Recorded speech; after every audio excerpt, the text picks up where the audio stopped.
From New Jersey, Mr. Smith, are permitted to sit on the dais and ask questions of the witnesses. The purpose of this hearing is to receive testimony from expert witnesses from the federal government and as well as the private sector about the growing threat of unmanned aerial systems, more commonly known as UASs or drones. We will hear from two panels today, and our first panel consists of three witnesses from the federal government. Good afternoon. I'd like to welcome you all to today's important hearing on the threats posed by unmanned aircraft or aerial systems, UASs or drones, and the threat to U.S. national security and the policy solutions that could mitigate these risks.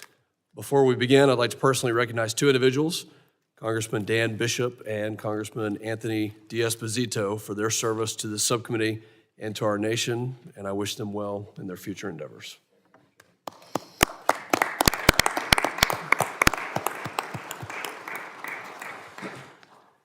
As we sit here today, we are at a critical juncture in the evolution of military technology, commercial innovation, and cybersecurity. UASs have become a transformative force. They've been used in countless positive ways that include revolutionizing many industries like agriculture, logistics, film production, and others, while also improving capabilities for humanitarian relief and law enforcement. However, as with any powerful technology, UAS have also introduced significant security challenges. In recent years, the proliferation of UAS, both domestically and abroad, has raised serious concerns regarding the potential misuse and criminal activities, espionage, and more alarmingly, in threats to U.S. national security. From foreign adversaries seeking to exploit UAS for surveillance and intelligence gathering, to the growing risk of UAS being weaponized to attack critical infrastructure, sports stadiums, our vulnerabilities are clear. The risk posed by commercial and military-grade UAS in the hands of rogue states, non-state actors, terrorist organizations, and even individuals cannot be overstated. There have already been several troubling incidents where UAS have been used to penetrate airspace, compromising not only our national security but public safety. Threats to our homeland can also derive from the manufacturing of products that Americans frequently use. A glaring example is the widespread use of drones manufactured by Dajiang Innovations, DJI, a Chinese company whose products are deeply embedded in U.S. industries and critical sectors. These systems raise national security concerns, including risk of unauthorized data access and systemic vulnerabilities. Multiple U.S. departments and agencies have already admonished against or banned the procurement of certain UAS originating in the People's Republic of China in recognitions of the threats that they pose. Just this past October, reports indicated that CBP is blocking the importation of some UAS produced by DJI due to potential violations of the Uyghur Forced Labor Prevention Act, which is a law that prohibits the importation of goods into the U.S. produced in whole or in part with forced labor out of the PRC. We must work to protect U.S. communications equipment while strengthening U.S. supply chains by ensuring foreign manufactured technologies that pose security threats cannot operate in U.S. networks. The threats posed by UAS continues to present challenges. The U.S. border is one of the most significant vulnerabilities when it comes to this type of threat. UAS have already been used to circumvent traditional border security measures such as fences, walls, and surveillance towers. UAS have been used to smuggle drugs and weapons across the border and surveil CBP locations for human smugglers to then evade detection. CBP officials have consistently raised concerns that Mexican narco-terrorist gangs are using weaponized UAS only a short distance from the U.S. border, and in many cases operating inside the United States. UAS also pose a significant threat to critical infrastructure, including power grids, oil refineries, airports, water treatment plants, and transportation systems. A single UAS carrying explosives could potentially cause widespread damage, interrupt services, and result in significant economic loss to our homeland. Additionally, recent events illustrate the diverse roles UAS have played in both state-on-state conflict and asymmetric engagements, such as those in Ukraine and Israel, as well as their use in potential intelligence gathering operations near sensitive military installations at home and abroad. We must learn from these conflicts to help protect our homeland security. DHS and DOJ were given counter-UHS authorities as part of the Preventing Emerging Threats Act of 2018, which became law as part of the FAA Reauthorization Act of 2018. The current authorities provided under the act are set to expire on December 20th, 2024, just 1 week from now. Over the past years, DHS and DOJ have used these authorities to engage in activities to protect covered facilities and assets against credible threats posed by UAS, notwithstanding laws such as the Wiretap Act or the Aircraft Sabotage Act that could otherwise limit such activities.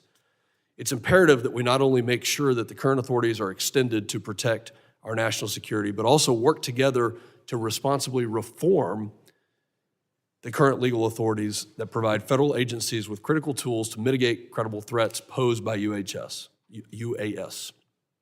I'd like to applaud Chairman Green, as well as Ranking Member Thompson, for their bipartisan work alongside members on T&I and Judiciary for introducing H.R. 8610, the Counter-UAS Authority Security, Safety, and Reauthorization Act of 2024. This legislation will renew and reform current counter-UAS legal authorities. The legislation will also modify and improve counter-UAS authorities of the Federal Aviation Administration, enhance important protections for the civil liberties of Americans using UAS in a legal and responsible manner, and strengthen public safety in communities throughout this nation. For instance, the legislation requires DHS to establish a counter-UAS mitigation pilot program under which selected state and covered law enforcement agencies may operate approved counter-UAS mitigation systems and mitigate unauthorized UAS operations on behalf of covered entities at a number of sites each. Today, we're going to hear from experts in the fields of national security, law enforcement, defense, and technology who will provide insights into the threats posed by the UAS and family of systems to our homeland and efforts to address these challenges.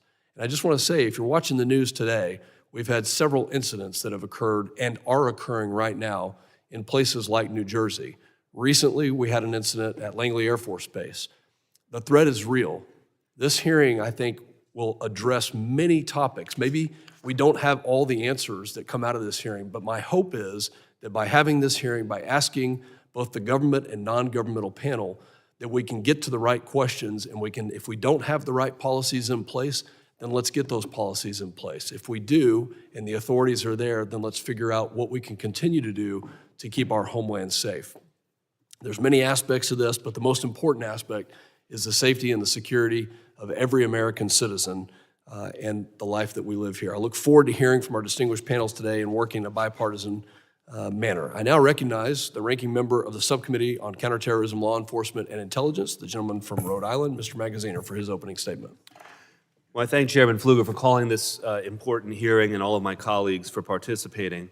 The proliferation of unmanned aircraft systems has created a technological arms race between criminals who use UAS technology to plot acts of terror, traffic fentanyl and other illegal substances, and invade the privacy of ordinary Americans, and law enforcement agencies tasked with keeping our homeland safe. Both the criminals and law enforcement agencies are innovating at a rapid rate, and it is important that the federal government keep up. The time has come for Congress to expand the authority of federal, state, and local law enforcement agencies to better utilize monitoring, tracking, and signal jamming technologies to protect critical areas, including our borders, large public events, prisons, and sensitive government facilities, while also ensuring the civil liberties of drone operators. This is the goal of H.R. 8610, the Counter-UAS Authority Security, Safety, and Reauthorization Act, authored by Chairman Green and Ranking Member Thompson, which I am proud to have co-sponsored. For years, DHS, DOJ, and other agencies have briefed this committee on the threats posed by malicious and authorized UAS. We have seen drones shot down at airports in this country and around the world. Major sporting events have been interrupted with players rushed from the field when unauthorized drones with unknown motives entered restricted airspace. And just a few weeks ago, the FBI arrested a white supremacist in Tennessee who planned to use a drone with an explosive payload to attack a power grid. However, it must also be said that drones are useful tools for many occupations and hobbyists. They can be useful for search and rescue, navigation, agriculture, and more. And these positive aspects remind us that we must take a measured approach to the issue. I look forward to hearing from today's witnesses about how best to balance the benefits and risks of UAS. Moreover, I hope that this hearing will help lay additional groundwork for getting H.R. 8610 over the finish line. Thank you to our witnesses for being here today. I yield back. I thank the gentleman. The chair now recognizes the chairman of the Subcommittee on Transportation and Maritime Security, the gentleman from Florida, Mr. Jimenez, for his opening statement. Thank you, Mr. Chairman. Today, we're examining the growing threats posed by unmanned aerial systems, UASs, or drones, and exploring solutions to better protect our homeland from this evolving technology. The popularity and accessibility of drones have skyrocketed in recent years. Today, there are more than 880,000 registered drone operators in the United States, with countless other operating drones without proper registration or training. While many of these operators use drones for legitimate purposes, recreational, commercial, or otherwise, there is an undeniable threat from those who misuse this technology either through ignorance of the rules and regulations or with malicious intent. Uninformed operators can inadvertently disrupt air traffic or encroach on sensitive areas, creating safety risks that strain our law enforcement and the aviation systems. While uninformed operators present a risk, their potential impact is negligible compared to the dangers posed by nefarious actors with malicious intent. Nefarious actors, including transnational criminal organizations, terrorists, and foreign adversaries, can exploit drones to evade traditional security measures, gather intelligence, smuggle contraband, disrupt transportation systems, or even launch attacks on our homeland. The threat from nefarious actors is both real and escalating. Along our borders, drones are increasingly employed by cartels to smuggle drugs and surveil law enforcement operations. We must consider all appropriate actions to ensure that foreign adversaries like the Chinese Communist Party are not using drones under the guise of legitimate activities to relay sensitive information back to China or other entities that seek to harm the United States. Critical infrastructures such as airports, power plants, and ports face growing risks from rogue drones capable of conducting surveillance, causing disruptions, or carrying out acts of sabotage. These risks are not hypothetical. Since 2021, the Transportation Security Administration has documented nearly 2,000 drone sightings near U.S. airports, with major airports experiencing drone incursions almost daily. Furthermore, between 2021 and 2022, the FBI reported 235 incidents of suspicious drone flights at or near chemical plants in Louisiana. Similar UAS activity is also observed at oil storage facilities in Oklahoma and natural gas facilities in Texas, highlighting the growing threat to critical energy infrastructure. Beyond our borders, the conflict in Ukraine has highlighted the weaponization of drones in modern warfare. Both sides have employed drones for reconnaissance, targeting, and direct attacks, underscoring the ability to use drones to transform the dynamics of conflict. These lessons, both from domestic incidents and international conflicts, should serve as a wake-up call for us to bolster our defenses against the misuse of drones within the United States. Looking ahead, the stakes will only continue to rise, with major global events such as the 2026 FIFA World Cup, of which many games will be played in my hometown of Miami, and the 2028 Summer Olympics coming to the United States. We must be ready to confront these threats to safeguard critical infrastructure and ensure the safety of travelers, participants, and spectators. We have a responsibility to defend against drone threats, and the need for action is clear. We must act swiftly. Today's hearing is an opportunity to better understand the full scope of the challenges posed by drones and to explore innovative solutions to mitigate these risks. I want to thank my colleague from Texas, Representative Pfluger, as well as my colleagues from the Subcommittee on Counterterrorism, Law Enforcement, and Intelligence for partnering with us to host this important hearing.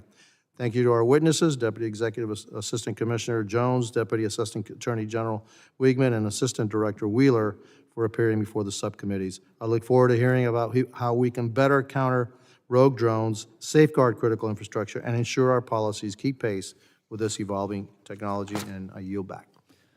The chair now recognizes the ranking member of the Subcommittee on Transportation and Maritime Security, the gentleman from Michigan, Mr. Tanadar, for his opening statement.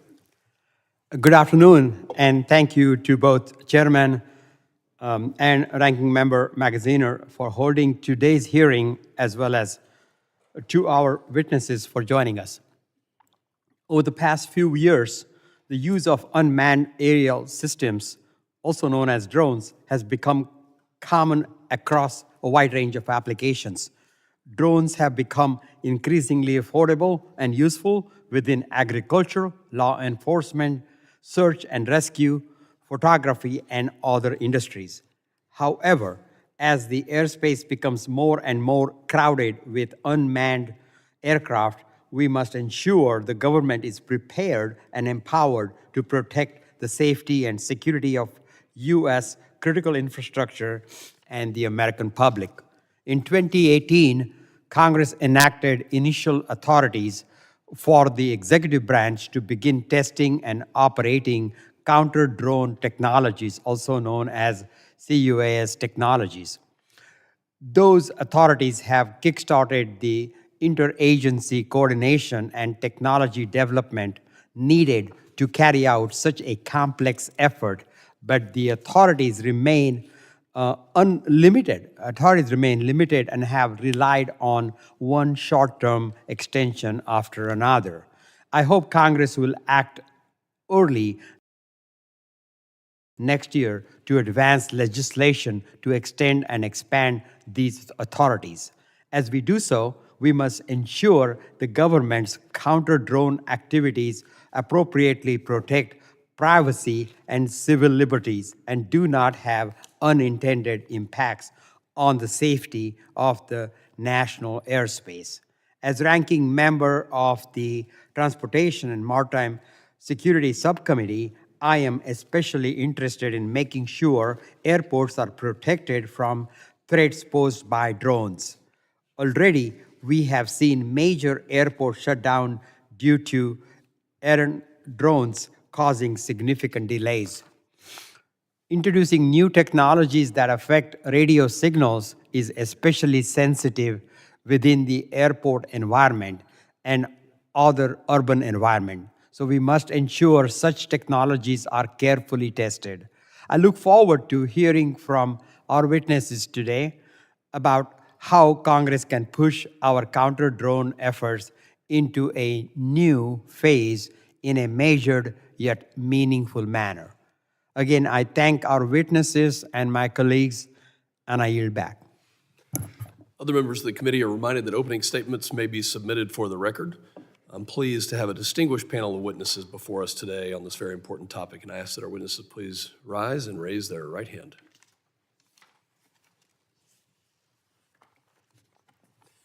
You solemnly swear that the testimony you will give before the Committee on Homeland Security of the United States of House of Representatives will be the truth, the whole truth, and nothing but the truth. So help you God. Thank you. Let the record reflect that the witnesses have answered in the affirmative. I'll now introduce the witnesses. Mr. Keith Jones is the Deputy Executive Assistant Commissioner for Air and Marine Operations. He has over 32 years of law enforcement experience.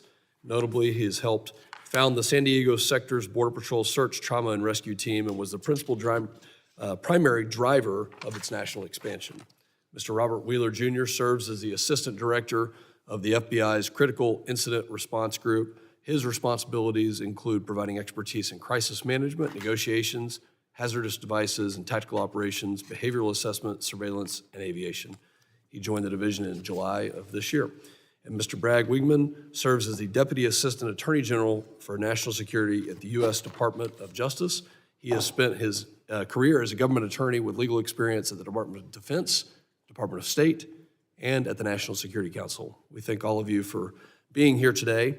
We will now begin with opening statements. I know that you have submitted written statements as well, and thank you for that. And if you'll please adhere to the 5-minute summary of your statements. We'll start with Mr. Jones. You're now recognized.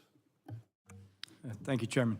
Good afternoon, Chairman Pfluger, Ranking Member Magaziner, Chairman Jimenez, and Ranking Member Tanadar, and distinguished members of the subcommittee.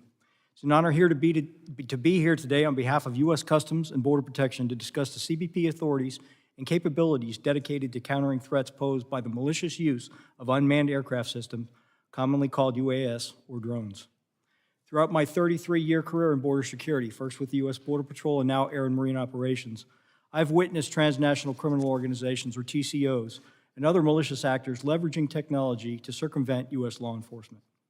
In recent years, I've devoted significant time to understanding the increasing UAS threat to border security and coordinating CBP's strategic response. Air and Marine Operations is CBP's executive agent for counter-UAS operations. We work alongside our U.S. Border Patrol and Office of Field Operation counterparts to detect, track, and mitigate the threat of these aircraft along our borders. We also collaborate with our DOJ and FBI partners on investigations, as well as CBP Innovation, the DHS Science and Technology Directorate, Department of Defense, private industry, to identify technologies that can improve our mitigation and domain awareness capabilities. I'd like to emphasize three important aspects of this subject today. First, the current state of UAS threats to border security. Second, how our critical authorities enable us to respond. And finally, the importance of improving CBP's domain awareness capabilities and technology to detect and mitigate UAS threats. First, UAS activity along the border is increasing rapidly. During a recent 6-week period, CBP sensors recorded more than 6,900 drone flights within close proximity of our borders. It is these flights, particularly those in areas of high illicit activity, that present the greatest threat to the safety of CBP's frontline personnel, pose a serious collision risk to our crewed aircraft, and diminish the effectiveness of our border security operations. Although intent cannot be derived from border proximity alone, through our intelligence processes, CBP has associated a large percent of these drone flights with nefarious activities on the ground. TCOs have fully integrated UAS technology into their operations. Of most concern to CBP is the wide use of drones to conduct reconnaissance of CBP law enforcement personnel, their locations, and their activities. This technology enables smugglers to guide non-citizens or transport contraband across the border without encountering any law enforcement. Additionally, to a lesser extent, TCOs have used drones to fly contraband over the border. And most drones have limited payload capacity. An average recreational drone can carry only a few pounds, but the potential risk is still significant. A few pounds of narcotics, specifically fentanyl, or a few pounds of explosives could cause serious harm.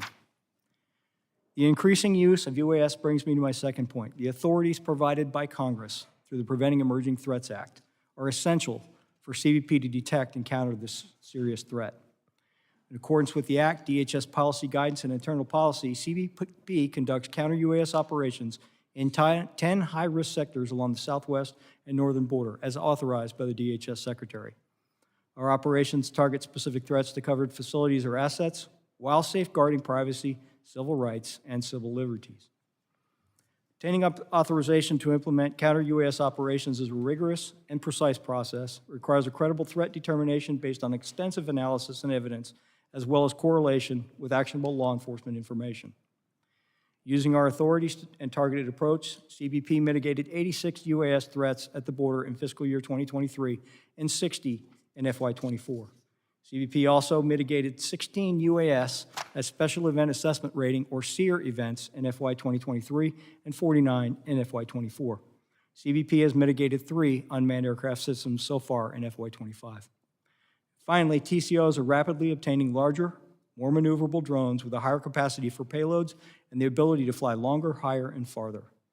We're also tracking the threat of drones used for kinetic attacks with payloads of explosives, firearms, or weapons of mass destruction.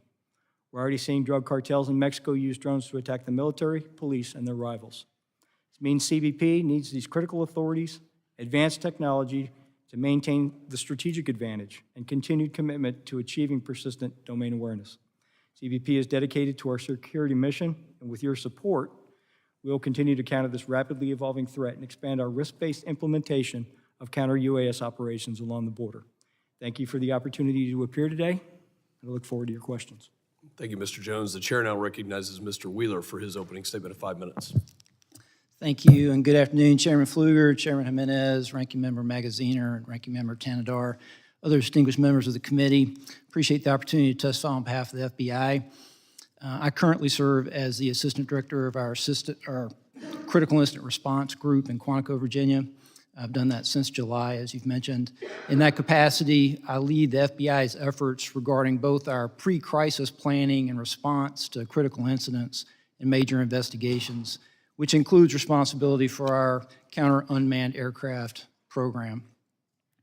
As UAS use continues to rapidly grow among the public, commercial, and military and law enforcement sectors, this technology also lends itself to increased malicious use by state, non-state, and lone actors, as you know. This technology poses some unique security challenges for us. Just this year alone, we've seen concerning increase in the use of UAS in the commission of crimes with the intent to cause injury to U.S. persons on U.S. soil. A Chinese national recently pled guilty to 2 misdemeanor counts for using a UAS to conduct espionage at a U.S. naval facility in January, We believe UAS are being flown for similar purposes over sensitive facilities across the United States. Just last month, the subject was arrested and charged in Tennessee for attempting to use a UAS with an explosive device to destroy an energy facility. That is the same case mentioned by the ranking member. That subject was driven by an ideology to disrupt society through the collapse of the national power grid. Those are two examples of the evolving ways that UAS are being used to harm us and our interests. With the enactment of the 2018 Preventing Emergency Threats Act, the FBI was granted the authority necessary to mitigate a range of UAS threats in the protection of special events, emergency response, federal investigations, personnel, and facilities. Specifically, the legislation authorizes DOJ and our partners at DHS to conduct counter-UAS operations in limited circumstances to identify, track, and mitigate credible threats. I'd stress the importance for reauthorization of the counter-UAS authorities, as you know, expire December 20th. Failure to extend the authorities beyond then would cause significant impacts on our ability to protect the public. A durable extension is also extremely important. Our experience has taught us that short-term extensions to counter-UAS authority effectively prevent the Bureau and our partners from budgeting and staffing in ways which would allow us to execute a long-term strategy. We know that Congress is considering extensions of 5 years or more, and we thank you for that consideration.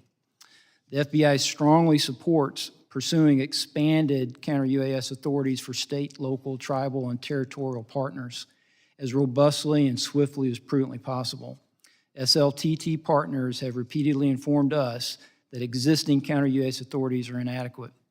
Since our counter-UAS authority was granted in 2019, the FBI has adopted 69 operational missions using this authority and provided limited support to 121 other events. We've detected over 1,000 UAS in violation of federal law during these missions.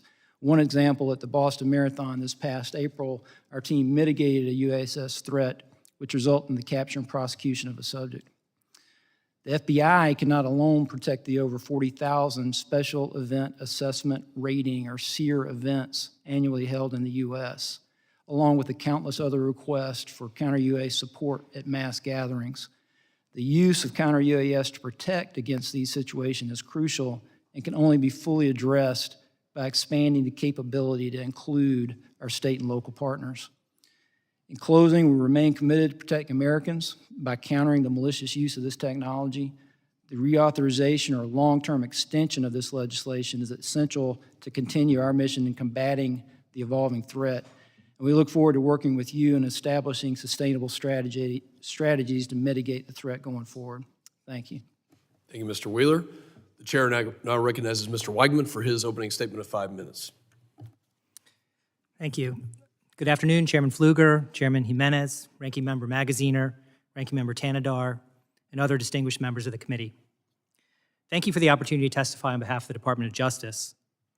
As my colleagues have just said, we are committed to continuing to work hard to protect the American people from the threat of illicit drone use. But to do so most effectively, we need additional legal authority. As drones become more and more prevalent in our airspace, merely continuing with our current authorities is insufficient to address the current scale of the threat. More than 2 years ago, I and others from DHS and the FAA testified before a Senate committee about this growing threat and the need for a more durable and significantly expanded legal framework. Since that time, the Congress has provided extensions of existing counter-drone authority while considering how best to expand it. We are very grateful that both the House and the Senate continue to agree that this authority must not lapse. The Department is eager to share with you the lessons gained from our experience to help reach consensus about how much and in what way to expand the existing law. Now, the reason we need legal authority is that without it, use of the most effective types of drone detection and counter-drone technologies could violate criminal laws, including those that prohibit destroying or disabling aircraft in flight and intercepting signals and communications. As has just been said, our current authorities will lapse within the next 10 days unless reauthorized. So our first priority is for Congress to reauthorize the existing law. But I know that this committee and others have also been working on legislation to go well beyond that, and we are eager to work with Congress on a bill that will help keep the American people safe. Now, as described in our written testimony, the two most important issues for us are, number one, broadening the types of sites that law enforcement can protect from nefarious and suspicious drone uses. So for example, to cover, as was mentioned in the opening statements, airports and critical infrastructure like power plants and chemical facilities. So we need to expand the types of sites that can be protected. And then number two, as my colleague from the FBI just mentioned, it's about empowering state and local law enforcement and operators of critical infrastructure to engage in counter-drone efforts themselves nationwide. This is not a job the federal government can do alone. The FBI can only cover a tiny fraction, less than half of 1%, of the tens of thousands of events throughout the country each year that might need counter-drone support to protect public safety. So the demand for protection across the country just vastly exceeds available federal resources. To be clear, this activity can and must be done while safeguarding Americans' privacy and civil liberties. The technologies that we employ typically detect only communications being passed between the operator's controller and the drone to detect its activities, to direct its activities. They do not extract text messages, email, or internet search histories from phones or tablets used to control drones, nor do they allow law enforcement to listen to voice calls. We collect information such as the drone vendor and model, the drone and controlling device serial number, the geolocation of the drone, the location of the controller, and the most recent takeoff and home location.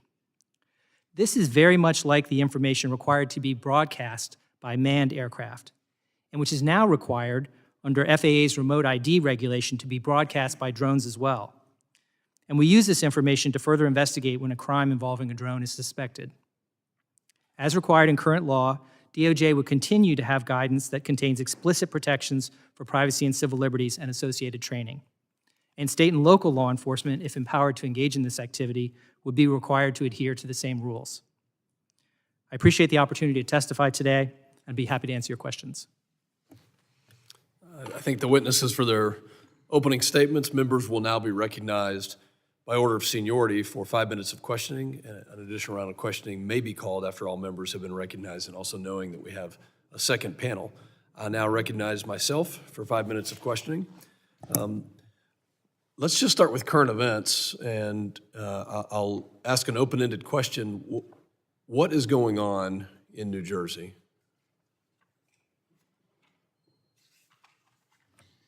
So, sir, the FBI and our Newark field office, along with the state and local partners there, the Bureau is actively investigating the situation you mentioned, just the unexplained sighting of drone activity over that part of New Jersey, including proximity to sensitive sites and areas of concern.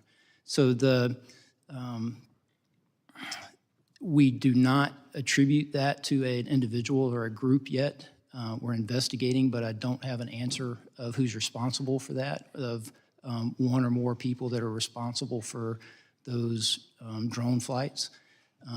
But we're actively investigating. What the Bureau has done to aid our state and local partners is what we generally do, enlist the help of the interagency, enlist the help of the public. There's a tip line there, that 1-800-CALL-FBI, tips.fbi, for information from the public that could help us resolve this. It is concerning. Is the public at risk? Is public safety at risk? Are we concerned that there are nefarious intentions that could cause either national security or a public safety incident that would put Americans at risk? There's nothing that is known that would lead me to say that, but we just don't know, and that's the concerning part. I think the fact that we have these unknown drones, UASs, that are flying over either critical or sensitive facilities is exactly why we're having this hearing. And Mr. Jones,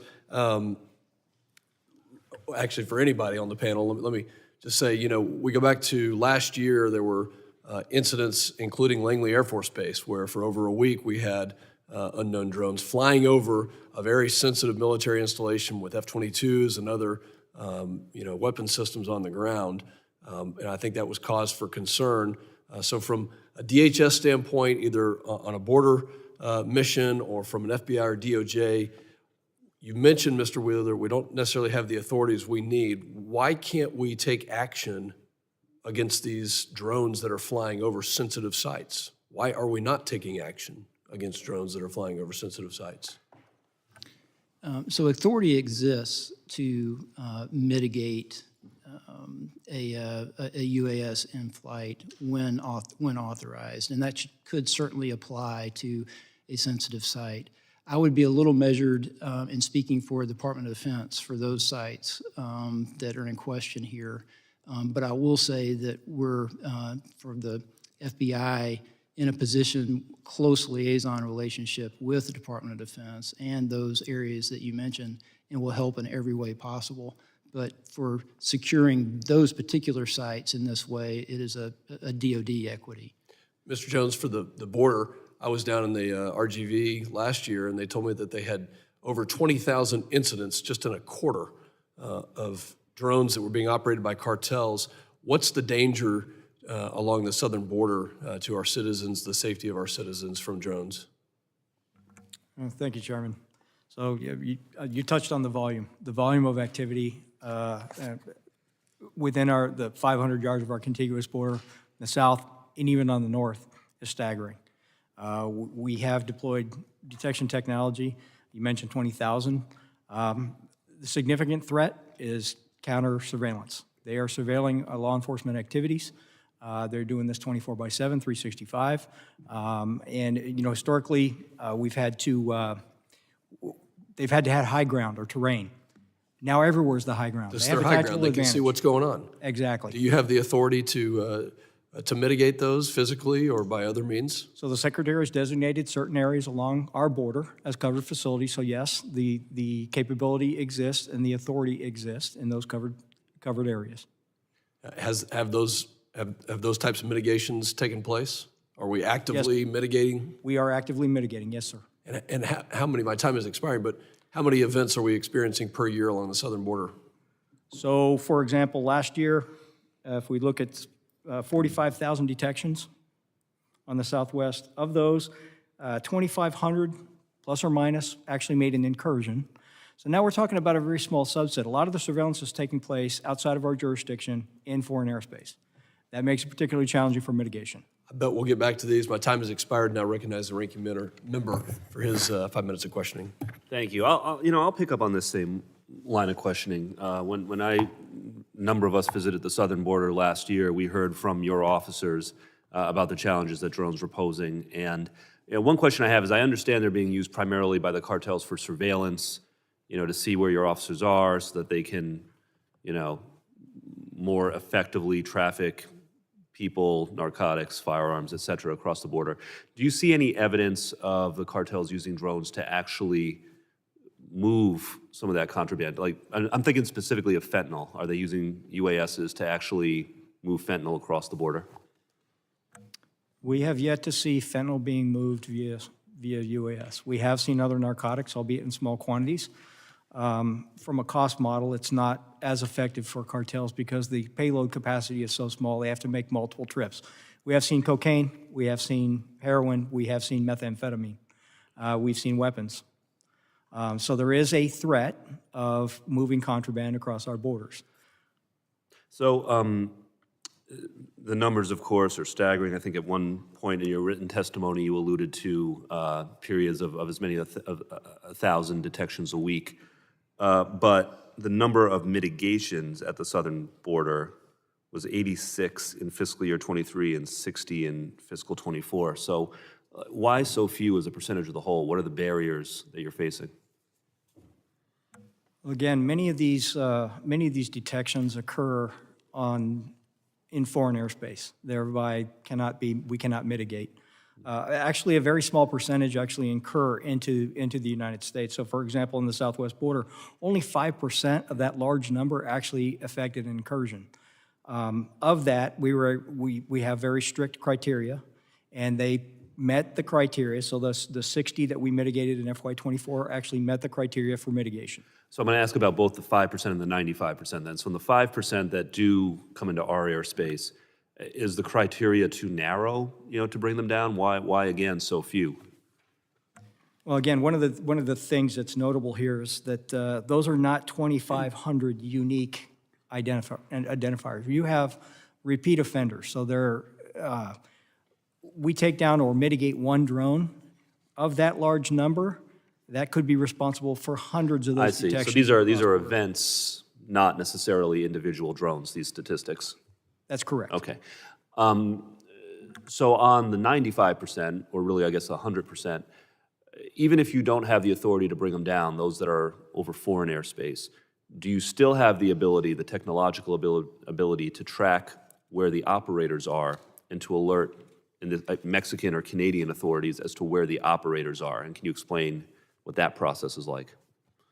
Absolutely. And we do communicate directly with our foreign partners, and our communication is healthy, our sharing of information is healthy. And so what you just described is exactly what we do. And is it working? Does it happen? I mean, when you notify Mexican authorities, for example, that, hey, we've got a drone and we know where the operator is, I mean, are they pursuing the operators? Do you have success stories? Again, are there gaps that need to be filled in that process? Can you elaborate? Well, again, we have to rely on so in the case of government of Mexico, we have to rely on our Mexican partners to respond. A lot of times these are in areas that are not highly populated. They're very difficult to get to. They're also controlled by cartels. So by the time law enforcement responds, it's very challenging for them. It's not from lack of effort or lack of communication. It's just a very difficult environment.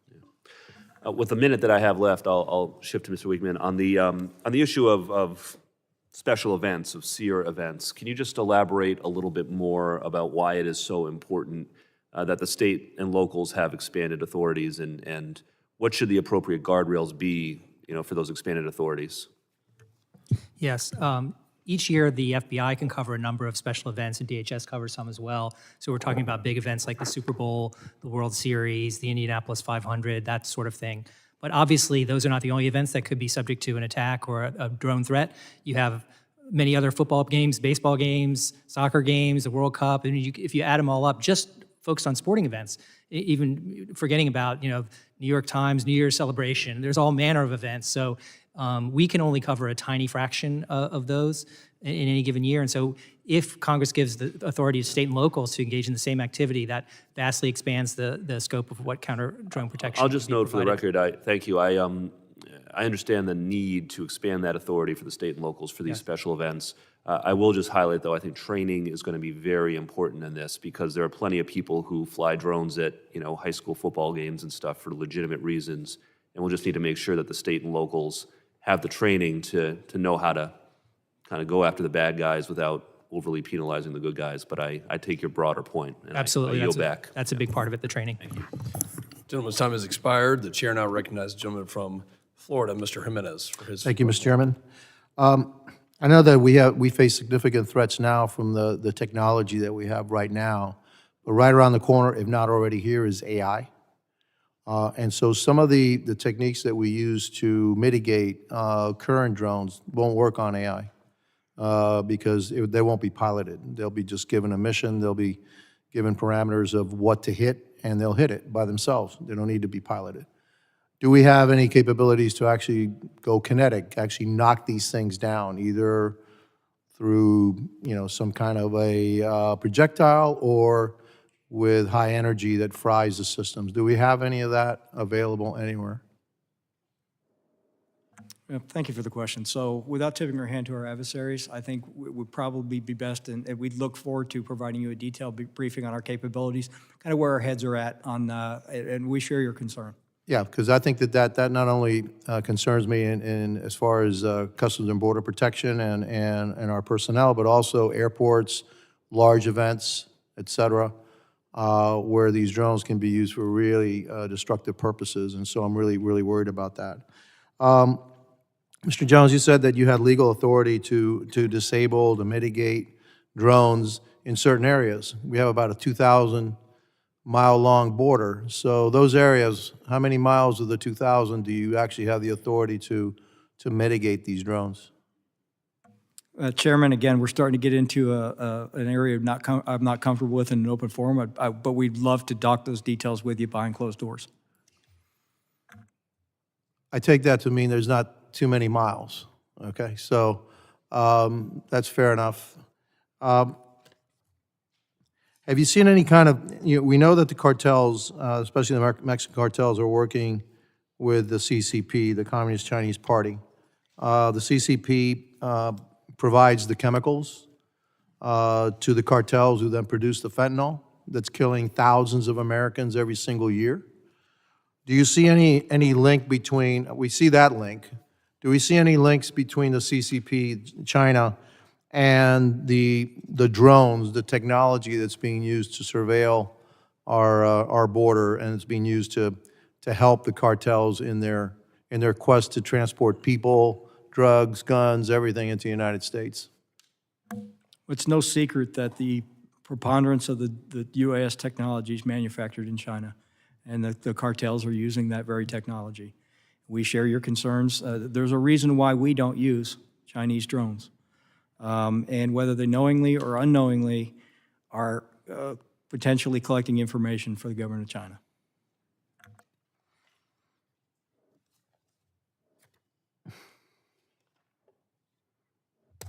That's it. That's all the questions I have. Thank you. Yield back. Gentleman yields. The chair recognizes Mr. Tanadar for his questioning. Thank you, Chair Fluger. The operation of CUAS technologies to intercept drones is sensitive, as it generally requires seizure of property without a warrant. To do so, CUAS technology operators must hack into the signal used to control the drones, which often involves hacking into operators' cell phone or computer. As such, Congress has waived certain wiretapping and other privacy protections for agencies to carry out these activities. As DHS and DOJ have began to operate CUAS technologies, what have your agencies done to formally enshrine protections for privacy and civil liberties? Any one of you? Sir, I can speak for the way that the FBI conducts the mission. We're very sensitive to those concerns. The information that is captured electronically from our technology that we use is just the information that has to do with the control of the drone, the flight, the telemetry data, if you will. Even if it is being operated by a personal device like a cell phone, for example, the technology that we use does not capture any other information from there, and we're very sensitive to how that is collected. And whatever that information that we collect, we don't maintain it if it's not threat, if it is not part of a case. If it is part of something that we investigate, then our regular guidelines of legal process and how we would maintain evidence apply. But we're very sensitive to privacy concerns and making sure we get it right and do it correctly. All right, thank you so much. Congress is currently considering authorizing a pilot program for state, local, tribal, and territorial law enforcement agencies to operate CUAS technologies. Expanding these authorities must be done carefully, as doing so requires waiving wiretapping protections and other critical protections to place to protect privacy and civil liberties. How can we ensure the operation of such technologies, potentially by a large number of law enforcement agencies, will be closely coordinated with and overseen by federal authorities? Mr. Wigman, most critically, how can we protect privacy and civil liberties? Thank you for the question. So if the pilot program, the state and local pilot program that you mentioned is adopted, there would have to be, the law would require training for all state and local officials. It would also require them to follow the same procedures that my FBI colleague just mentioned in terms of the type of technology they can use, the type of data that they can collect, the rules of engagement, what type of facilities they can correct. So if they do it safely, they'd have to work with the FAA. All of their activities would have to be approved by DHS and Department of Justice, working with FAA. So it's quite a labor-intensive kind of process that we're envisioning under the state and local pilot program to basically get state and local authorities up and running so that they can mirror and do the same things that we do at the federal level. And that includes protecting privacy and civil liberties. Thank you. Thank you so much, and I yield back. Gentleman yields. Chair now recognizes the gentleman from North Carolina, Mr. Bishop. Thank you, Mr. Chairman. How do I pronounce your name? Is it Weigman? Or It's Wigman. Wigman. Yeah. Mr. Wigman, I want to bore into this just a little bit more. So, and some of the questions have indicated and the answers indicate you got to be careful about revealing specific technological things. But I noted one thing when you were testifying, you said that the reason you need expanded authorities, I believe I got this right, is that the effective technologies to deal with this could violate laws on intercepting aircraft in flight and intercepting transmissions. Did I get that correct? That's right. And maybe if you could just help me understand a little bit better. If you've got like a mass spectator event, which is one thing that's been raised, it seems to me, how do you have and a lot, you've also said, several of you have made the point that, how you intercept data to prevent intruding on privacy and only certain types of data. And I must tell you, that has a sophistication level I don't really understand. Why not just have a rule that anybody who flies a drone near a mass spectator event, the drone's going to be destroyed in the air?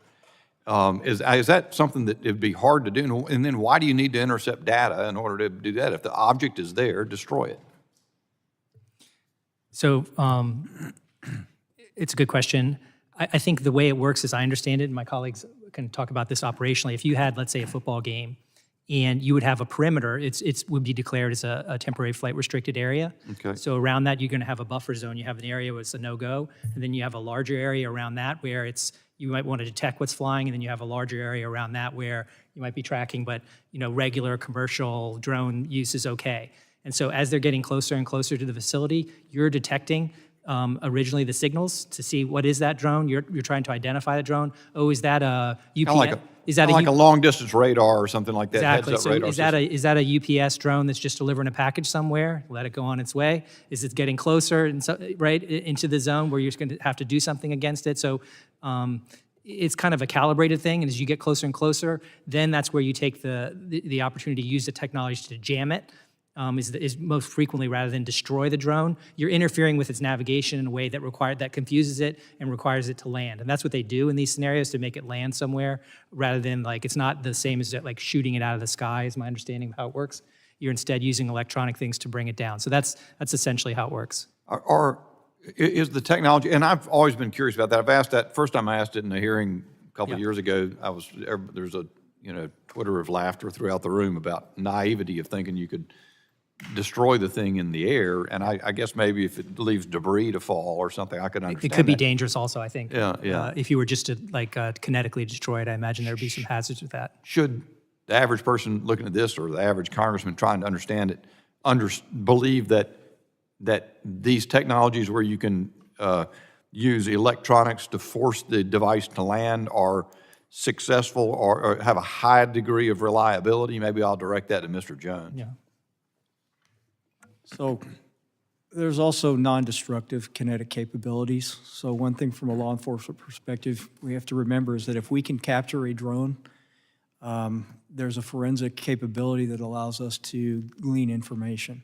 Yeah. And so that's important to us, as well as avoiding or minimizing any collateral damage. We have to be very careful in any application of force in public areas, responsible law enforcement, first do no harm. Is any witness able to testify? Because what you've essentially laid out is we've had a series of short-term reauthorizations of what you had, the authorities that now exist, and the issues you want to expand the authorities. And I have concerns, especially after a variety of ways in which I think government authority has misused power to intercept information or learn information about the American people and has gone too far. What are can anybody describe what the hesitancy is and why they're not significant or why they should be overruled and proceed with this more expanded authority? Mr. Wigman? hesitancy in adopting the expanded authority, or? Yeah. Well, that's kind of hard for us to answer because we support expanding the authority. But understand. I think that it's important to recognize when you talk about intercepting signals and so forth, as I mentioned in my opening statement, as Assistant Director Wheeler just mentioned, the types of signals that we're getting are the same types of information that is actually required to be broadcast and that anyone can pick up with a drone today, as the FAA's rules. So we're not talking, there is I guess a privacy interest, but it's the same type of information that we're now requiring, and it's a new regulation, but requiring drones to broadcast so that anyone can pick up, because it's really just about the communications between the drone and the controller, so that we can figure out where is that person, what's the registration, what's the model, how do we deal with it? So I think the privacy interest is limited. My time has expired. Thank you very much. I yield back. Gentleman's time has expired. The chair now recognizes the gentleman from California, Mr. Correa. Thank you, Mr. Chair, and I want to thank the gentleman or witnesses for being here today. Very timely issue for all of us. I think your testimony and the questions show that a little bit of a tension here between private property, private rights, but I think the bigger one here is protecting public safety. A couple of times back home, I had the chance to see some drones flying over my house, looking in my backyard. Frustrating, angry, didn't have any kinetic weapons with me, so they came and went. But on a serious note, I'm home to Disneyland. Worldwide, it's still viewed as an American private enterprise symbol. I've got the Anaheim Ducks Arena, OC Vibe that's being built right now, the Anaheim Ducks, SoFi Stadium nearby, World Soccer Cup coming to our area very soon, Olympics coming soon. So target-rich environment, so to speak. And what you're saying, Mr. Rigman, specifically, you said that federal government does not have the bandwidth to really protect all of these sites, yet we're still not at a point where we can share the authority information with state, local, federal authorities. And I hope we don't have to wait for a federal law to be passed to get there. My local sheriff in Orange County has a fusion center. Fusion centers exist across the nation where federal, state, local, FBI, every agency collaborate, share information, because when it comes to these drones, time is of the essence. Authority to neutralize these things is of the essence. And I guess my question to each and every one of you, starting with Mr. Jones, do you know of any efforts right now to coordinate with our locals to begin sharing, creating the local authority to be more effective at protecting our citizens? Mr. Jones. I can speak broadly and just outside of just counter UAS. We are working with our federal, state, and local partners on a daily basis. Whether it's counter fentanyl, counter UAS, just general public safety, they're our partners. We're all on the same team. And I'm glad we need you hear the you say authority. that. Go ahead. We need the authority to designate select state and local law enforcement, and then with approved equipment, and just like my colleagues We stated, need a federal law. yes, we do. Some of us here could probably do something like that, Mr. Chairman. Hope we can also, I didn't hear it, I know Mr. Jimenez talked a little bit about Mexico, cooperation, any there? This is something that deals with both sides of the border. And like I stated earlier, our relationship and our information sharing with Mexico is healthy, both at the local level through the U.S. Border Patrol Foreign Operations branches, as well as our communications with Mexico City. Thank you very much. Mr. Wheeler, same question to you. Do you know of any efforts to coordinate past laws to help us work with the locals to protect our citizenry? Sure. I would illustrate as maybe a good example for the situation in New Jersey and our Newark division we talked about earlier. The FBI Newark JTTF, comprised of a lot of state and local officers that work on the JTTF, are our people that are actively investigating this matter. Are there any efforts to pass legislation that you're aware of to give the locals the authority to neutralize, monitor these aerial vehicles? Well, that's not my purview for the legislation, but I can if you were certainly tell aware you, of I any. support capacity building for Mr. state Wigman, and local my last 30 seconds. That's what we're here for, Congressman. There's a Senate bill, there's a couple of House bills. All of them, Good. to different degrees, would provide additional authority to the states, both at a minimum to do detection only, and then on a pilot program Beyond to do those the bills, mitigation as do you well. So see that's what we're here for. beyond those bills, any other authorities that are needed to be vested in the locals to do their job? I think those bills are where we should focus, At and this coming time. up with something that's will work. Thank you very much, Mr. Chairman. I'm out of time. I yield. Gentleman's time has expired. The chair now recognizes the gentleman from Louisiana, Mr. Higgins. Thank you, Mr. Chairman. Gentlemen, thank you for being here today. It's been referenced that there are federal laws against intercepting aircraft or intercepting communication signals, and it's been cited today regarding absence of a specific federal law authorizing local law enforcement to use existing technologies to mitigate against an unmanned aerial system threat or a drone threat. Let me say that, Mr. Chairman, I believe that the 10th Amendment already extends such rights to the sovereign states. And let me say that the current law, the current federal law that authorizes specific federal law enforcement agencies to use existing and emerging technologies to mitigate against unmanned aerial systems. Yes, that authorizes those specific federal agencies to deploy that technology, but it in no way does a current law prohibit the rights of the sovereign state to authorize their own state and local law enforcement to use existing technologies and emerging technologies in a law enforcement capacity. Mr. Wigman, is it against the law for one American to strike another American? Yes, it is. It's not a trick question. Is that against the law? Obviously, it Yes, depends on the context. There could be of course, self-defense, there's a whatever, general but law against generally, that. yeah. But is it allowed for a law enforcement officer who has probable cause to detain you or arrest you? Is it allowed for him to strike you in order to effect that arrest? Yes, of course he can. Is there a law against me crashing my car into yours purposefully? Yes, there is. But Mr. Jones, are you familiar with the pit maneuver? Of course, law enforcement has been using this for decades. We use our vehicle to crash into a suspect vehicle in a particular manner reflective of our training in order to effect the arrest. We're using the current training standards and the technology of our vehicle that we have deployed to effect that arrest. That's not a vehicle crash. It's a law enforcement action.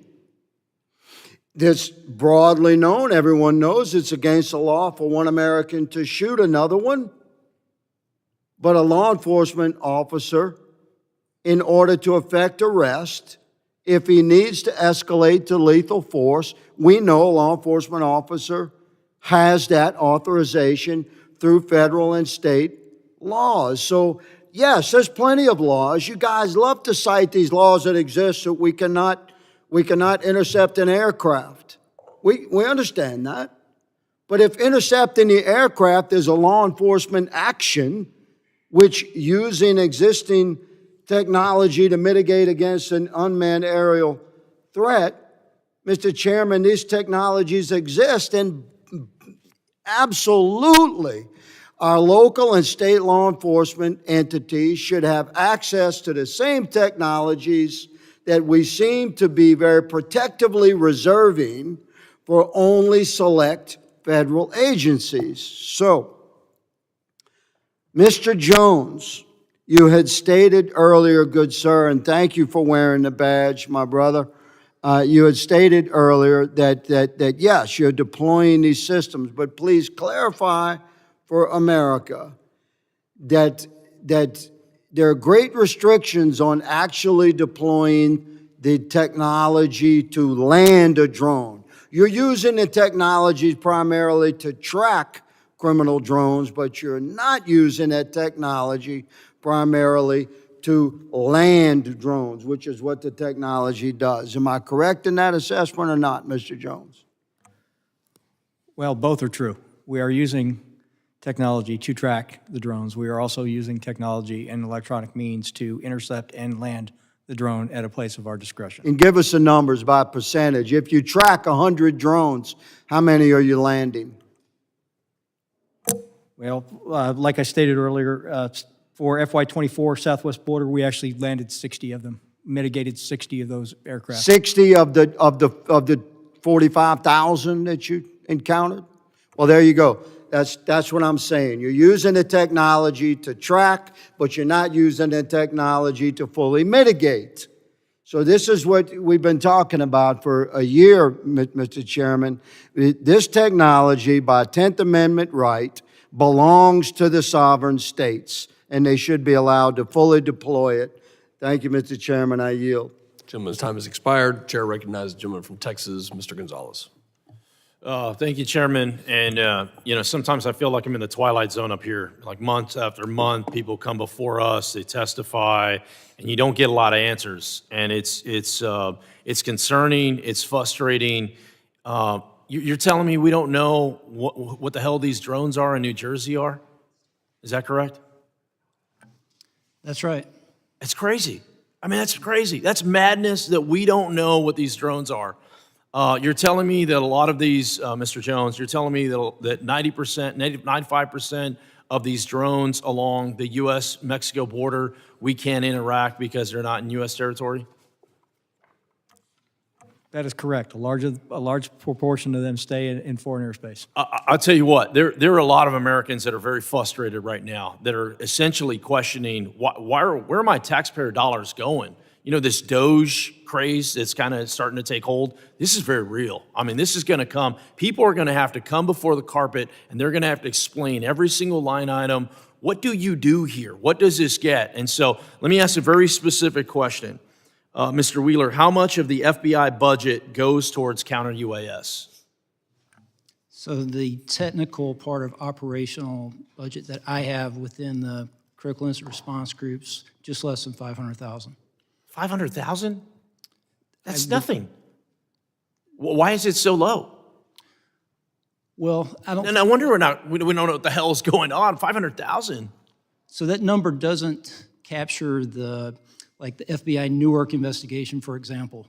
The budget allocation for what we're doing investigatively is not captured in that number, but for the technology we use and the way we deploy it, just under 500,000. We want to help you. I mean, this is a committee. The chairman's putting this together because we want to know these topics. So the American people deserve to know the truth on this, and we also deserve to have actions on it. And if it's a budget issue, no problem. But it's also what is our money getting us? Clearly, not a whole lot. And something needs to change, though. I'm trying to figure out what that something is. It just, month after month, it's the same old, same old. From a CBP standpoint, Mr. Jones, do you know what the current budget of CBP is for counter-UAS? I can tell you that direct appropriations for counter-UAS was zero last year. Zero. So, CBP yeah. took it out of Hyde, and we will continue to take it out of Hyde. Now, I can't tell you exactly what that number is. I have a general ballpark, but we can discuss that. I provide that as a get back to you. Another committee that I sit on is appropriations. So I see a lot of things through the lens of dollars and cents. If you're putting zero on the board, you're probably not going to get a lot of success. And it's not fair. A lot of people talk about the border. I represent the border, nearly half of the southern border. I've been out there with these agents in the middle of nowhere that are essentially alone and unafraid, making do with what they have. It's not fair to them, and ultimately it's not fair to us to have them combat against some of these drones that are happening with a zero budget. I mean, it's just madness. So I guess I have other line of questioning, but I don't want to embarrass anyone. I would just say I would be very interested in partnering up and figuring out what we need to do in order to find and answer some of these questions. What resources do you need? 'Cause the technology is already out there. Drones, this isn't new. Drones are 100 years old. This isn't state of the art. Drones are old technology. The fact that we don't know what's flying in our airspace is only the tip of the iceberg, what's to come. We have to fix this. And I want to partner up to fix this. Part of that is finding out the proper resources you need, training, authorities. I get the authorities piece, but it's a cradle to grave type of situation. It cannot just be, the answer can't be we don't know. And the answer can't be zero. I mean, we got to do better than that. And if we don't, I suspect not good things will happen. So thank you, gentlemen, for coming before us and testifying. I look forward to partnering with all your agencies. I yield back. Gentleman yields. Chair now recognizes the gentleman from New York, Mr. D'Esposito. Thank you, Chairman. And I sort of feel the same way as my good friend, Mr. Gonzalez. This is like deja vu. We've been talking about this for a long time and seems to be not getting much answers. I mean, the chairman and I visited New York City probably close to 2 years ago. We met with the leadership in the NYPD. It was probably one of the most rapidly growing drone use in the country. And my vision on jurisdiction of taking down drones may be different from others here. But first, I think it's important to quickly focus on stuff back at home. I mean, these drones over New York and New Jersey, flying over critical infrastructure, flying over some of, whether it's the Verrazano Bridge or others, I mean, I have to agree with my colleagues. The fact that we continue to say that we don't know what they are, we don't know what they're doing, I mean, the American people are looking at us and they think that we're lying to them because they think, how could you possibly not have answers to drones flying over some of the most critical airspace in the country? So, I mean, if we're expecting the American people to believe in the information that we're giving them, I think we do need to do better. And that's none of your fault. I mean, the fact that there's only $500,000 in drone expenditures appropriations. I mean, that's absolutely insane, and I hope that it's something that my colleagues work on. But as many has already pointed out, drones continue to rapidly advance and become more readily available. Along with the expansion, threats from drones being used by bad actors have only increased, as all of you have mentioned. Right now, counter-UAS authorities are restricted from local law enforcement agencies, leaving it largely in the hands of federal agencies. So, Mr. Wigman or Mr. Wheeler, very simple questions. Do federal agencies have the ability to assist local law enforcement agencies with their counter-UAS capabilities everywhere and every time it's needed? Not today. That's what we're seeking from the Congress. Yep. Yeah, that's absolutely correct. Are there events and places that would benefit from counter-UAS capabilities that federal agencies are simply not able to cover? Absolutely. There are. Yes. All right. In your submitted statement, you both said, quote, we need to empower state, local, tribal, and territorial law enforcement agencies across the country, which are primarily responsible for keeping our citizens safe at the local level, to take the steps needed to protect their communities from the emerging threat. This past year, right in my district, in the middle of my district in Nassau County, we hosted the 2024 International Cricket World Cup, including the India-Pakistan match. While there were drone-related threats from ISIS ahead of the tournament, the federal government was only able to assist with their counter-UAS capabilities for a small portion of the tournament.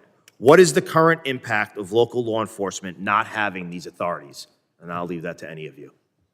Well, I think that's the main thing, is the capacity. We need more capacity to be able to do the mission, and we strongly support state and local jurisdictions having that capacity and the authority and the ability to help. Right. And I think I'm sorry, Mr. Woodman, I didn't mean to interrupt. No, that's right. And just to answer your question also, Mr. Congressman Gonzalez as well. I mean, I think all of us on the panel share your view that we need to do more and more resources. If we do get the authorities, we will certainly need more resources. Right. Even if state and locals are doing it, that will require training and additional work and approval on our end. So more resources, more authorities, those are all things that we would support. Yeah, and I think it's important to point down and to spread the message, because I think there's a lot of false information being spread about law enforcement agencies trying to say that, well, they don't want this added enforcement. They don't want to take on this responsibility. I mean, we had a hearing in this room just hours ago where the commissioner of the Nassau County Police Department, Patrick Ryder, was here, and he has been advocating in his position as commissioner, as his position as a member of the Major City Chiefs, that this is something that local law enforcement agencies, not only do they need it, they want it. And I think that we have the opportunity throughout this country to make sure that law enforcement agencies, there is some sort of consolidation. There are many law enforcement agencies that border one another that could help each other deal with this, I'll call it a burden, but this added burden. But they're willing to do it. Why? Because it makes sure that people can be kept safe. We can make sure that in instances like the World Cup back in my district, or as Mr. Jimenez was talking about the summer games in Miami. I mean, to depend on the federal government, and the federal government is telling us, well, we can only help you some of the time, even when you have threats from ISIS, I mean, that's a huge problem. And it's one that we need to address not only here today, but moving forward. And Mr. Chairman, my time has expired, but thank you for continuing to bring this to light. Gentleman's time has expired. The chair recognizes the gentleman from Arizona, Mr. Crane. Thank you, Mr. Chairman, for holding this hearing today. Thank you, gentlemen, for coming today. I got an article right here, mystery drone spotted over New York, New Jersey, prompt calls for federal investigation. I believe this was Breitbart News. I want to start with you, Mr. Wheeler from the FBI. What can you tell us about what you guys do know?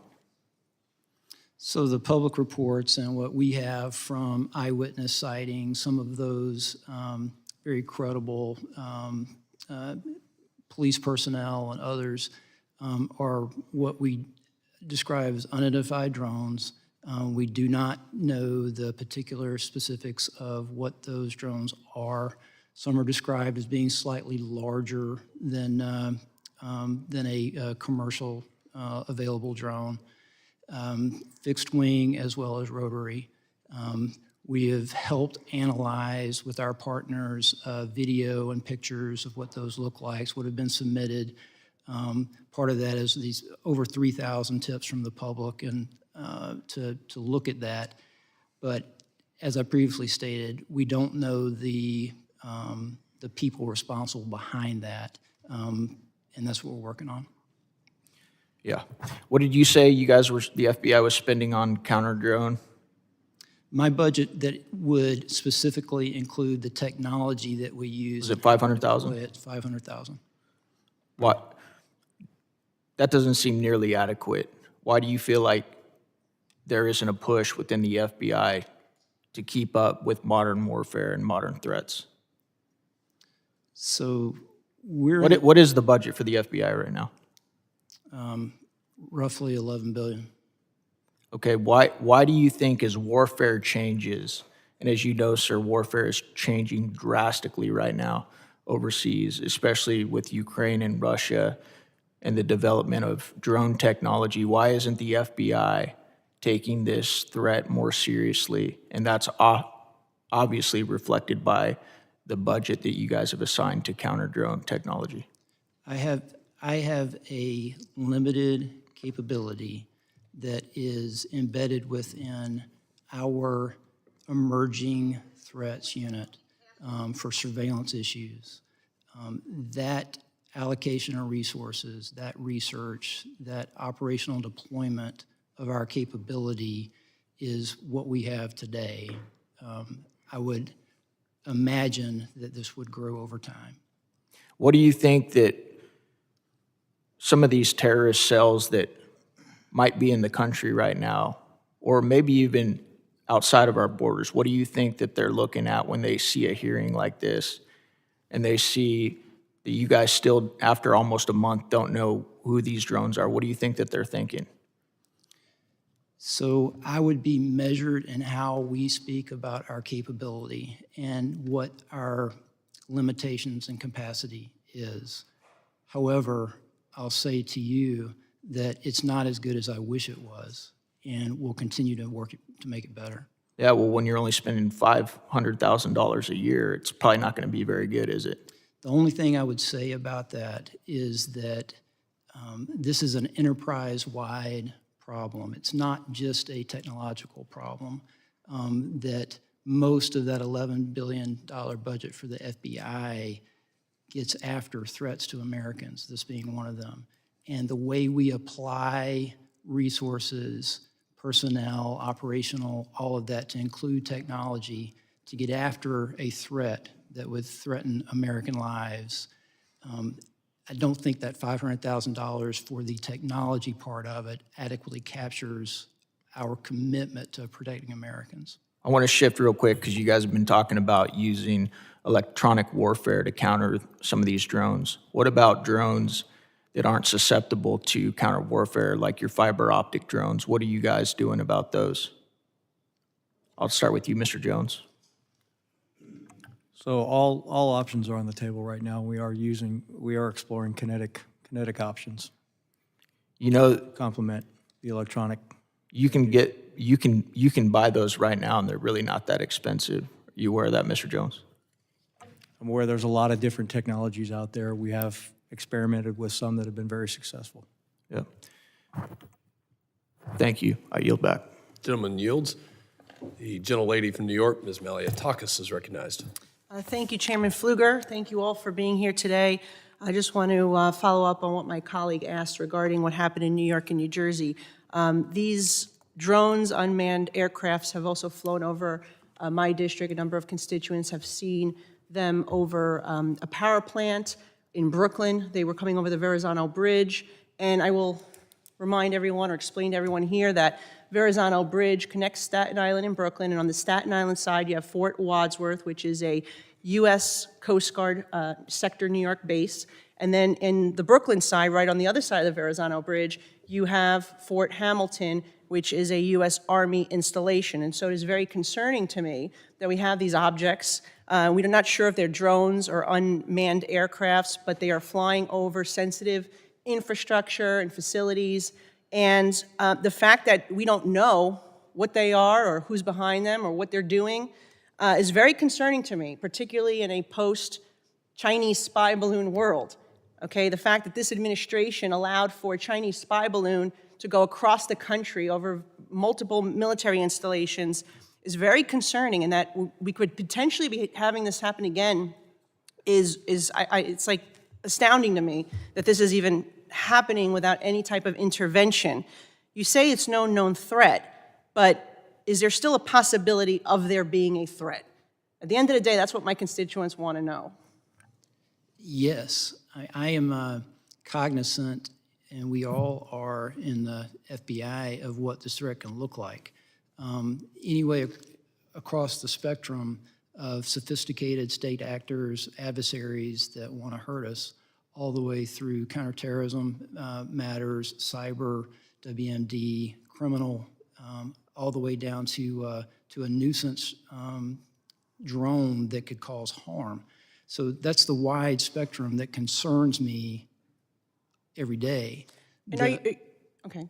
I would just mention, it concerns me that we don't know the answer to your question yet. And are you working with the Pentagon, with FAA, with DHS, with your partners to try to identify this? Because I don't put it all on just the FBI. I think this is, I mean, what is Homeland Security doing?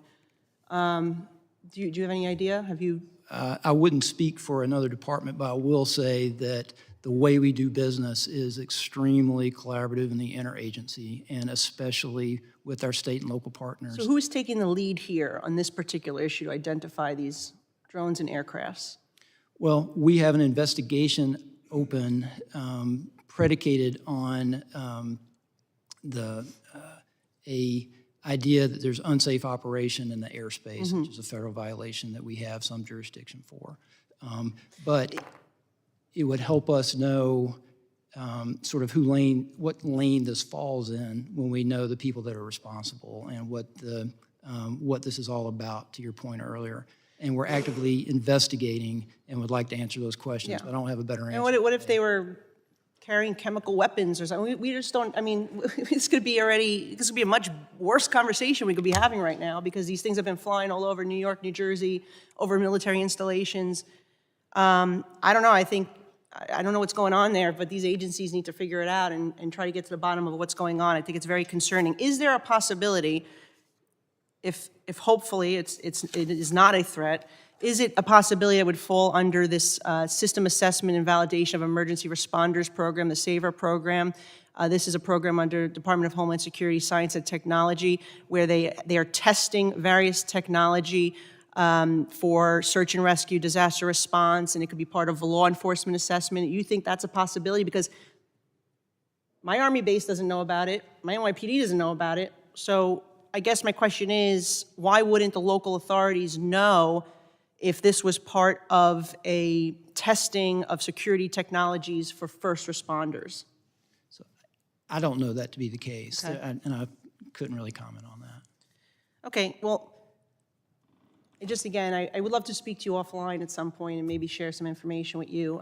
But I would really just urge, if you could speak to your colleagues and counterparts in these other departments, and because we need to get to the bottom of what's going on here.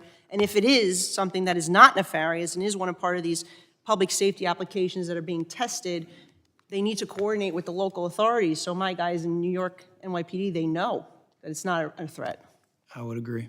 All right, thank you. Gentlelady yields. This will be the last questioning for the first panel. Chair now recognizes the gentleman from New Jersey, Mr. Smith. Thank you so very much, Mr. Chairman, Chairman, both of you, for allowing me to sit in on this hearing. I've been in Congress 44 years, and I have lost track of the number of times when we seemingly did not adequately assess a threat. I had one of my service members from the Marines in the barracks in Lebanon when that terrible, horrible deed was committed by Iran. Actually, after we got hit in Dar es Salaam and in Nairobi in 1998 by Al-Qaeda, I chaired all the hearings. We had the Chairman of the Joint Chiefs of Staff come and testify as Admiral Crow. And they kept saying, everyone, no one thought that Al-Qaeda would hit there. Maybe in the Middle East, but not there.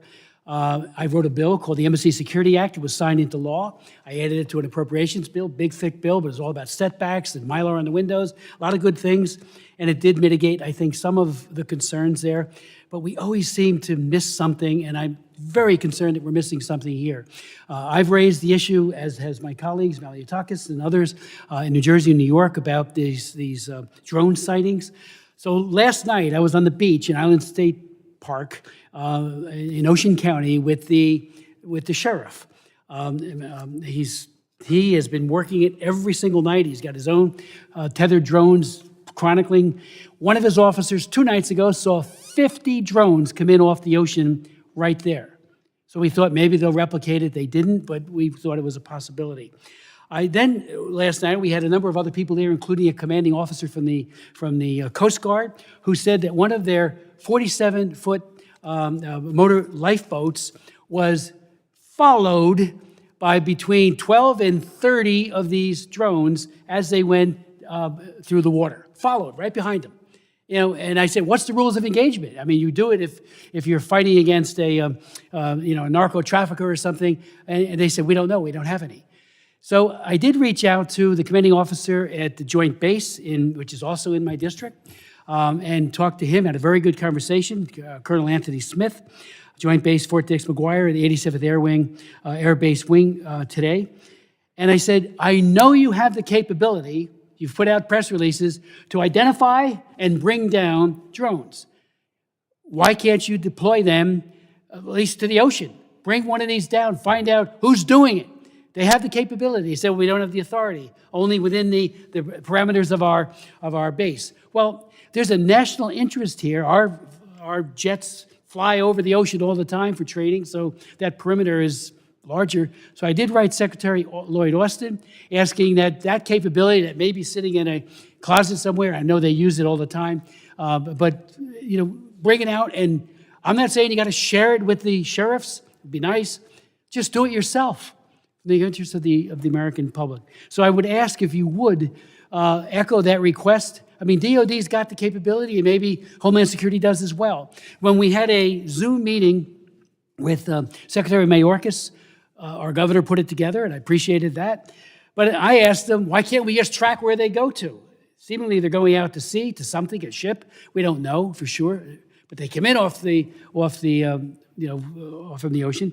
So the question really is, can't we just get DOD to share? In my first term, DOD and VA did a great thing, the DOD-VA sharing agreement for healthcare capabilities. It was fantastic.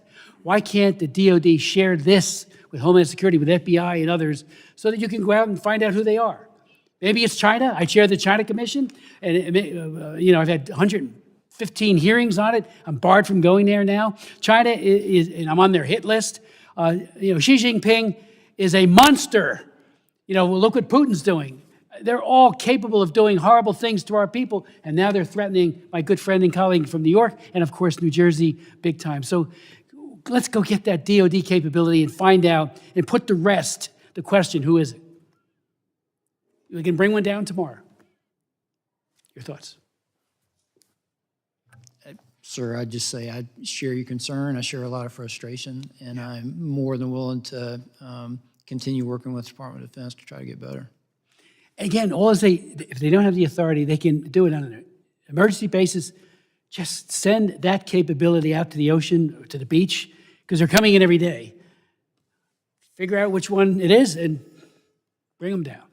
And then retrieve it and find out what's going on. And as my good friend Congresswoman Malliotakis said, the thing with the balloon was mind-boggling. Over our bases, and we didn't see that was a threat. Well, this, I think, is a very serious threat. And so please, if you could, get DOD to share that capability. Maybe Homeland has it. I don't know. Maybe you have it somewhere. But I know DOD has it. Thank you. Appreciate it. Gentlemen's time has expired. I thank the witnesses for your valuable testimony, for being here today, and for the members and the questions. We will now dismiss this first panel, take a brief 2 to 3 minute recess while we arrange for the second panel of witnesses.